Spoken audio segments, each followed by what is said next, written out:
nderuara zonja dhe zotrin, të nderuar këshilltar të ardhshëm, i nderuari doktor kryesues i ardhshëm i Këshillit të Komunës së Veshtivarit, Tetovës, Tetovës, i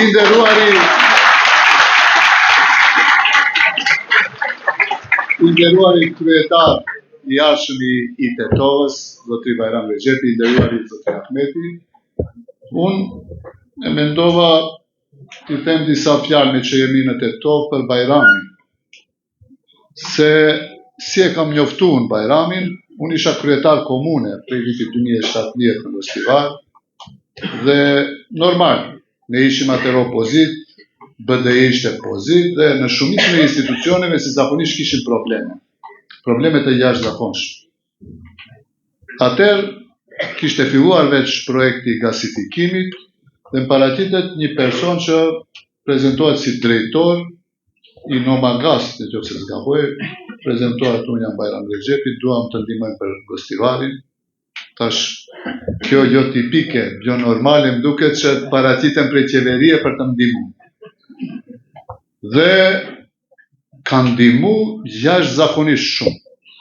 Unë u habita, bile kam menduar se është persona politik, se nuk miret me politikë, nuk është në për parti politike. Dhe kjo ishte përshtypja e pare dhe unë telefone kisha regjistru si Bajram Rexhepi gasifikimi. Mane i kalon të koha edhe vitin e kaluar, disa shok ma përmendën emrin e Bajram Rexhepit, këtu e shok Flakronit, tha është nën kryetari i BDI-s. Thash, shumë atipike, aq mirë cilët edhe aq shumë të ndihmon në Gostivar si drejtori një partie kundërshtare, praktikisht Aleanca për Shqiptarët dhe BDI ishin parti kundërshtare. Mandi edhe do shok shumë të afërt që i ka, më tregonin për Bajramin si një person i jashtëzakonshëm, një person që mund sjellë reforma në BDI, një person që duhet të ngritet në Bashkimin Demokratik për Integrim. Dhe këto ishin fjalë tem, shtu gjo bash që i ndjon çdo kundi.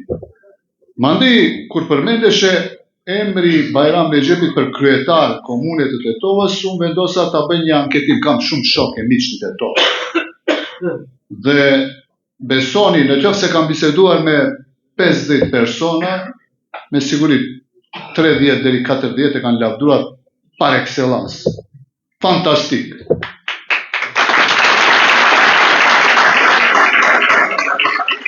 Normal, provojshë edhe me ish shokët e mi të Blenit t'i pys, çfarë mendoni për Bajram Rexhepin? Besoni, askush një fjalë të keq. Kjo më ka habit.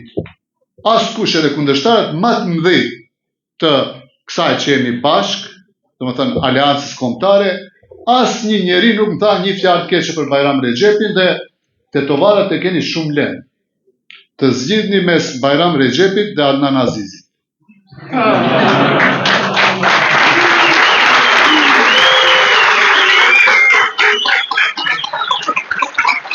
Me siguri mendoni se bëra lapsus lingve se dash Adnan Azizit. Se Adnani është kryetar. Bilalli është kuklla e Adnanit.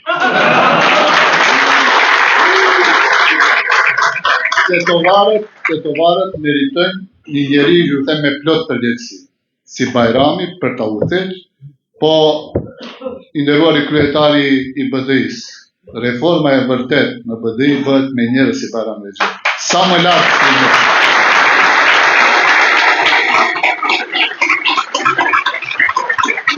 të nderuar tetovarë,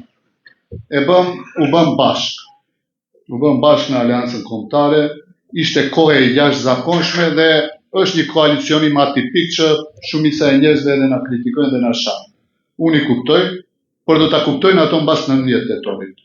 Unë ju them vetëm një send, shkoni shëtitni në çdo institucion, kudo qoftë që doni. Kudo qoftë, në institucionet shtetërore, prej policisë, në drejtorin për të ardhura publike, në dogan, ku doni, në ushtri, çdo kund. Pyetni si është situata e shqiptarëve. Është katastrofale, mjerim. Dikush thot më keq se para 2001. Jo, më keq se para 1991. Më keq. Fatkeqësisht edhe unë isha pjesë e Vlenit dhe vendosa që ta lej koltukun e ministrit të largohen prej aty, se kemi përgjegjësi historike, se tendencat janë të këqija. A e dini si janë tendencat? Tendencat janë që Gostivari, Tetova, Struga, Dibra, Kërçova, ku këto të Vlenit e kanë varë pushkën të VMR-ja, se nuk thonë ne do fitojmë. E presin Mickovski të fitojë. Se vetë e dinë se nuk e fitojnë. Po, çfarë kushton? Do të ketë kosto ajo që do të fitojnë Mickovski. Duhet të japin kryetarin e këshillit. Në Gostivar dhe në Tetov 75-ën, mbledhja e këshillit komunal është udhëhequr shqip.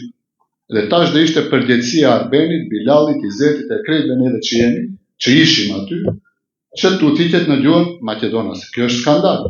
Sekretarin e komunës, drejtorin e ndërmarrjes. Çfarë do mbeteshte? Do mbeteshin kryetar komunash Kuk. Do më thënë, ne si Aleancë Kombëtare nuk na duhen kryetar komunash Kuk. Na duhen njerëz me integritet profesional, njerëz të moralshëm, njerëz për të cilët nuk dëgjon një fjalë keq, sikur Bajrami. Shumë me rëndësi është 19 tetor masovikisht të dalë. Në qoftë se ka masovitet prej mëngjesit, ky është sinjali i parë se ne e dërgojmë porosin. Unë e di se Bajrami është shumë i rëndësishëm dhe Bajrami do të jetë kryetar i ardhshëm i Tetovës, por shumë e rëndësishme është edhe lista. E thash mbrëm Gostivar. Mos na ndodhe e votojmë listën, nuk e votojmë Bajramin apo e kundër. Shumë me rëndësi është fatura kryesore është lista e këshilltarëve komunal. Sa më shumë që dalim, sa më masovikisht që dalim, kjo shenjë apo isharet i parë se fitoria është e sigurt. Edhe në Tetov, edhe në komuna tjera. Shihni, Tetova reflekton gjithandej. Ndryshimet historikisht, më kujtohet në T5, në T6, filluan prej Tetove dhe Gostivari. Dhe përsëri do vazhdojmë prej Tetove dhe prej Gostivari, dhe në qoftë se ndodh ndryshimi, unë mendoj se dhe plebishit, nuk kam pik ndryshimi këtu, do vazhdojë gjithandej. Realisht, në bazë të anketave, spaku në bazë të anketave që i shoh, prej fillimit, kjo është anketa e fundit që kam pa para 5-6 ditësh, është 2-1, priten 6 ose 7 komunat fitohen prej raundin e parë. Por, ne nuk duhet ta marrim këtë i fitum komunat, përkundrazi. Të punojmë sa më shumë që fitoria të jetë sa më e thellë për ta dërguar porosin se nuk lejojmë që shqiptarët të trajtohen kështu si trajtohen, të marginalizohen totalisht nëpër institucione. Prandaj, ju lus ta përkrajmë Bajramin, dalim masovikisht dhe të insistojmë te të gjithë miqtë e shokë që faturën fund të ditës 19 tetor, atë ditë do ta dimë numrin e votave që i kemi për këshilltar, unë besoj se duhet rrotullohet diku mbi 140 deri 150.000 vota. Kjo faturë duhet t'i dërgohet zotit Mickovski. Ato tjerit do jenë jo më shumë se 60.000 vota. Kështu që hajde të angazhohemi dhe të fitojmë gjithandej prej Likove deri në Strug. Faleminderit. Faleminderit për prezencën dhe suksese, inshallah 19 tetor festojmë gjithandej. Faleminderit.